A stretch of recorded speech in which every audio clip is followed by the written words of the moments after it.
Hi, I'm Tim, welcome to our channel, and thanks for logging on. If you enjoy these videos, please subscribe to our YouTube channel right here on Watchbox Reviews. I'd really appreciate it, and then I could deliver my best to your inbox every day, every watch, every minute, right here on Watchbox Reviews.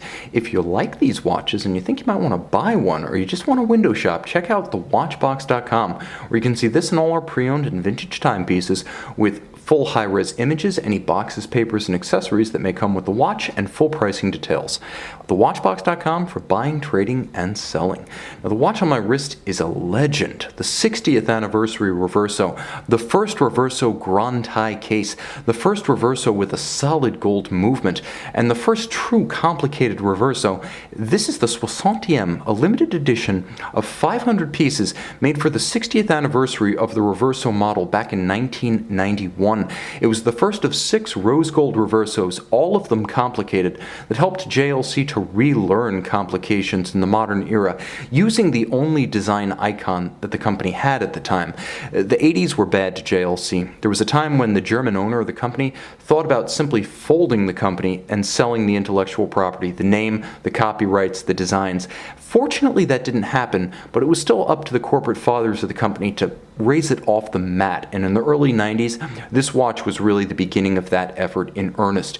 It was the first Grand Tie case, so traditionally the Reverso was downright petite. 38mm lug to lug meant that any vintage Reverso, even by 90s standards, was beginning to look like a lady's watch. This one was 42.2mm lug to lug rather than 38, and a broader 26mm across the case from 9 to 3, not including the crown. Reasonably thin considering it's complicated and it has a rotating case. 9.4mm thick. You'll note the slope of the case flank means it will fit underneath any dress cuff, sleeves included, not just the jacket.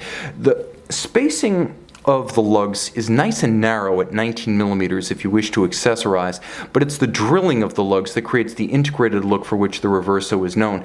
You can see that the lugs being so closely drilled to the case, there's no daylight between strap and case, and the case is all of a gorgeous rose gold and in outstanding condition. You can see the depth of the markings on the case back, as well as the commemoration of 60 years from 1931 to 1991.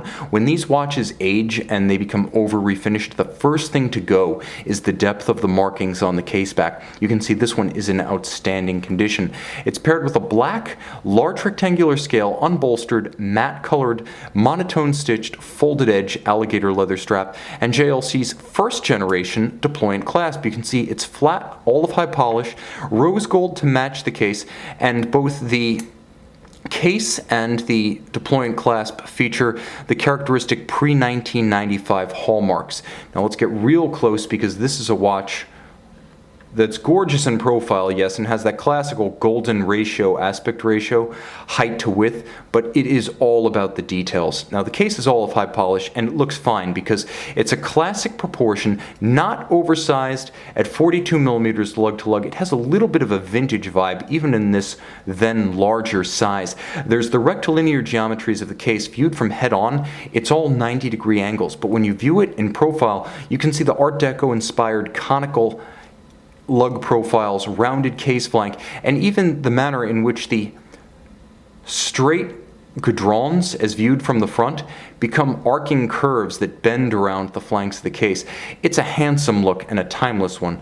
The basic design had already stood the test of time when this watch first appeared in 1991, but JLC was keen to mint a new classic, and so it became a platform for complications. There's a radial date. You can see the gold hand sticking out from underneath the minute hand. So there's a radial date at center dial. There's a power reserve at 10:30, sub-seconds cut into the dial at 6 o'clock, along with the notation Reverso at 6 o'clock, with an applied Jaeger-LeCoultre rose gold logo. At 12, turn the watch over, and you can see the spectacular 14-karat rose gold JLC 824. The 824 was sized and shaped specifically for this case. You'll see there is a hallmark on the movement. It's also signed. If you can look between the bridges, once you own the watch, apply a loop and you'll find it does have a 14-karat signature on it. This was the first full gold movement made by JLC. They would later do 18-karat movements, but it all started here and long before Mr. Journe was doing rose gold calibers. Of course, it is complicated.